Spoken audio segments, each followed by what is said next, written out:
Welcome back, mathematicians. In this lesson, we're exploring maximums and minimums, and then we're going to talk about increasing or decreasing intervals. You can see that we're going to talk about these 5 equations, and we're going to identify where there are minimums or maximums, and then go even further to talk about absolute minimums, absolute maximums, and relative minimums and maximums. When we're done with that with each of these graphs, we're also going to identify the increasing or decreasing intervals. Before I begin, I just want to say that Desmos is a fantastic graphing calculator online that you can use for free. Of course, if you know how to use your handheld graphing calculator, you would also be able to identify the points on the graph when you graph it with your handheld calculator as well. So let's go ahead and get started with this first function, which is x squared. This function has a minimum at 0, 0. We would call it an absolute minimum because it's the only one. There isn't a relative minimum because there isn't another dip in the graph anywhere. So technically we just call it a minimum. That's going to be in contrast to negative x squared, which is here. This has a maximum at 0, 0. This is also its absolute maximum, but really we just call it a maximum because it's the only one. A maximum is maximum because it is the biggest number on the y-axis that the graph is going to follow. Now that we've talked about minimums and maximums, let's go ahead and talk about increasing and decreasing intervals, starting with these 2 basic graphs. When we're talking about increasing and decreasing intervals, we're talking about the x values for the part of the graph that is either sloping down or sloping up. In this case, we have a decrease in the function and an increase in the function. This decrease in the function starts all the way up here, which means that in the x value range, it starts at negative infinity and it's going to go up to 0. It's not going to include 0. That's because 0 is the minimum. So we don't include the minimum in the interval. We're going to write that interval using parentheses, just like this. The increasing interval is going to start at 0 and go all the way up to positive infinity. And it's not going to include 0 on this side either.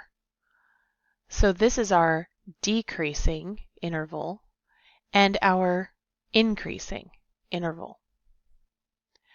You can imagine that for the next equation, it's exactly the opposite. So let's bring that one up now and look at the increasing and decreasing intervals for this. It has a maximum at 0. So we're starting all the way out here with the x-axis at negative infinity and going up to 0. But this slope is upward. So this is our increasing interval. It might seem a little funny to have a negative number in an increasing interval, but it really just means that the graph is pointing upward.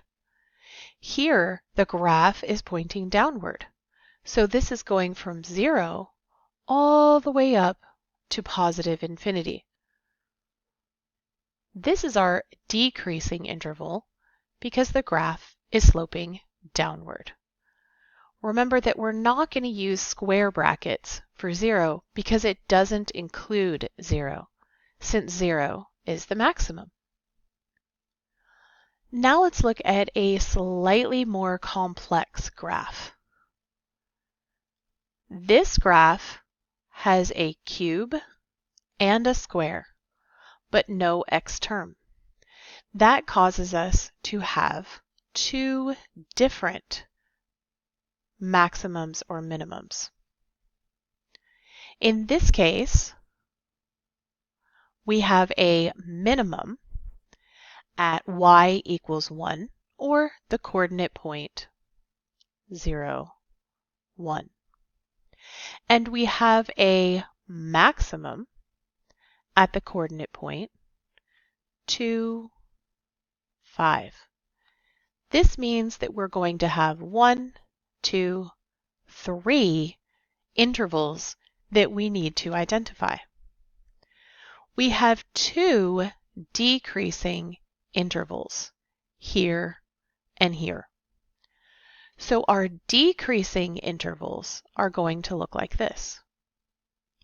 They'll start with negative infinity and go all the way up to 0. Remember that we're looking at the x values to identify our intervals. So this first one starts at negative infinity on the x-axis and goes to 0, but does not include it. Our second decreasing interval starts at 2, but also does not include 2, so we have a parentheses. And it's going to go all the way up to positive infinity on the x-axis. You can really think about it as starting here and going this way. So we go from 2 to positive infinity. That's our decreasing interval. Now we're going to look at our increasing interval. Our increasing interval is right here. It goes from 0 to 2. Remember that we're talking about x values, not the y values. So the increasing interval starts at 0 and goes to 2. And you can see that we don't have any gaps in whether it's decreasing or increasing. From negative infinity to 0, it decreases, then it increases until it hits 2, and then from 2 to infinity, it decreases again. Let's look at the next one. You can see now that this has gotten quite a bit more complicated. We have two maximums and a minimum. In this one, we have an absolute maximum and a relative maximum. So we're going to label those as absolute and relative.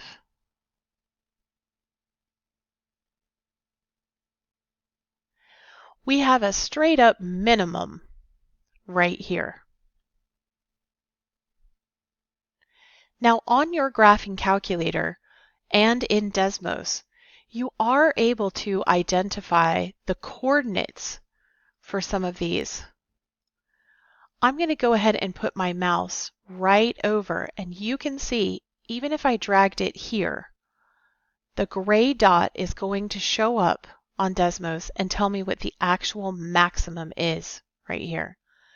Now that's not a pretty number, and it often won't be.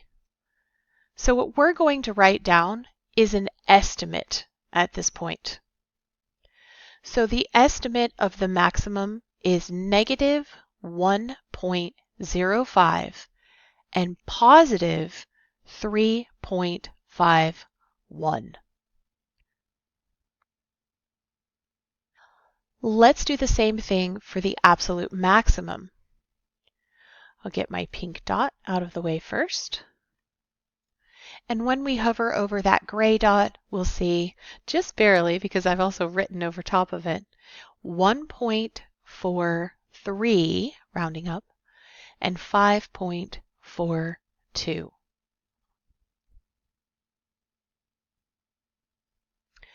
Now let's talk about our minimum. The minimum is actually easy to see because it ended up being an integer value. It's 0, 2. So if you look with 3 points, we actually have 1, 2, 3, and 4 intervals that we need to identify. The first interval is going to start at negative infinity and go up to, right here, negative 1.05. The graph is increasing at this point. So over here, I'm going to talk about the increasing intervals. Negative infinity to negative 1.05. I'm going to go in order this time and identify the next interval, which is now decreasing. So this is my first decreasing interval that I'm going to write down over here.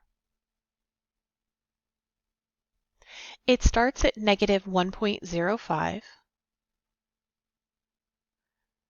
and it goes to 0. Remember, we're looking just at our x values. The next interval is increasing again. So we're going to include a second increasing interval here. It starts at 0 and it increases until it reaches 1.43. And the last interval is decreasing.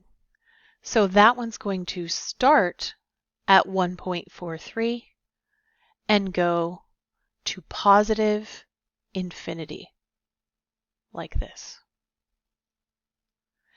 That's a lot of intervals. The next one has some absolute and relative minimums. So just like before, we are going to identify what the absolute minimums are and the relative minimums and the maximum. So right here, we have the absolute minimum. The absolute minimum is the smallest point of the graph. So here we have a relative minimum. That means that right here on the graph, we have our maximum. Let's go ahead and use Desmos to figure out exactly where that is. When I hover my mouse over the gray dot, I see negative 0.91 and positive 0.95. Let's write that in. The maximum is easy to see. Again, it's at 0.2. And our absolute minimum is at 1.66 and negative 3.25. So now I've identified my inflection points, the points where it goes from increasing to decreasing to increasing again. We're going to start with the very first interval. The first interval starts at negative infinity and it goes all the way up to negative 0.91. And this interval is decreasing. So we're going to start our list of decreasing intervals. That first one starts at negative infinity and goes to negative 0.91. The next interval is increasing again. And so we're going to start our list of increasing intervals. This starts at negative 0.91 and goes up to 0. Remember, we're talking about x values. The next decreasing interval starts at 0 and goes to 1.66. And the last increasing interval starts at 1.66 and goes up to infinity. I hope that helps understanding a little bit about absolute minimum maximums, relative minimum maximums, and how to identify the intervals. Don't forget to like and subscribe below and reach out if you have any other questions.